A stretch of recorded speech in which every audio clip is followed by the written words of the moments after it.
Chris, well, Chris Adam, bro, he, when I call a guy like Chris a drunk, okay, we were all drunks, all right.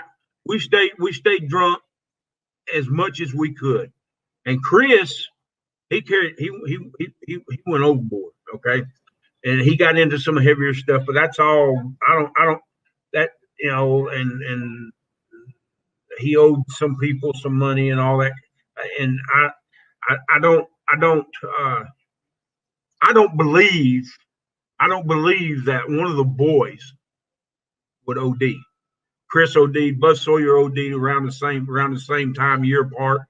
Uh, they that all that crap with Chris Benoit went down, uh, and it don't that the boys, the wrestlers, the boys knew when to say we because and including me, I drank, brother.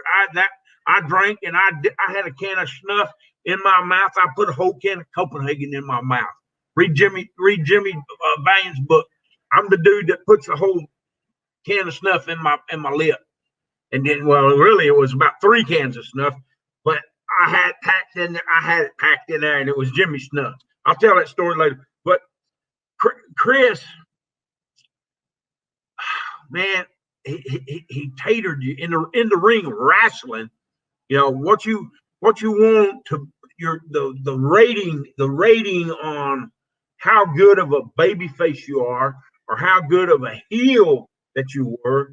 It goes up to Ricky Steamboat, okay? Because Ricky Steamboat, in my opinion, is and will always, he was the best guy to be in an angle with, and I was in an angle with him.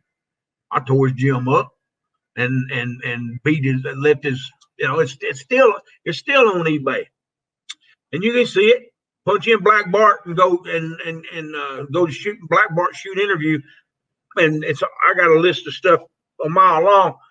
But Chris Adams, brother, let the booze get to him. All right, not just the drugs. We were me and Akbar and gang and oh man, Big Boss Man. We're up in Louisiana somewhere. We're on the toad jumping plane, a little Cessna, and the pilot of that thing. It wasn't a little Cessna. It's bigger than that. It held 7 or 8 people, but we were jumping from town to town in this little plane, and some reason Chris Adams is going to beat up the pilot on the little plane. We don't. In other words, he gets beat up. We don't get to go home. If he's in the hospital, we got to stay there till or we got to. But and we went and we talked to Chris and settled Chris down.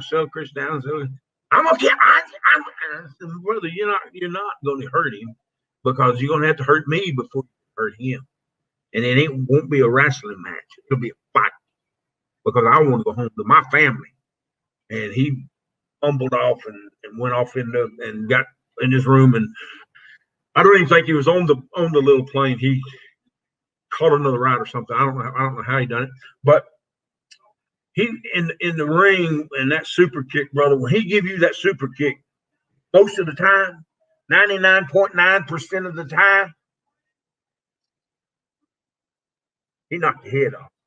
And that's the part I didn't like, because it had to take his finish, and you have when you're in an angle, I've got to take your finish, and you got to take my finish on many given nights, not just 1 or 2 given nights. But damn, that's pretty good. It was with Chris. It was hit or miss. If he's going to show up drunk, if he's going to show up stoned, or it's kind of like wrestling the Von Erichs, about the same. He run with them. They tragic, brother, tragic. Thank you for watching the Hannibal TV. Please like this video if you enjoyed it and click the subscribe button to not miss any of our latest shoot interviews, match videos, or news updates. Support us on patreon.com for $1.99 a month to watch our full shoot interviews ad-free and help our channel grow. Follow us on Twitter at the Hannibal TV for instant updates.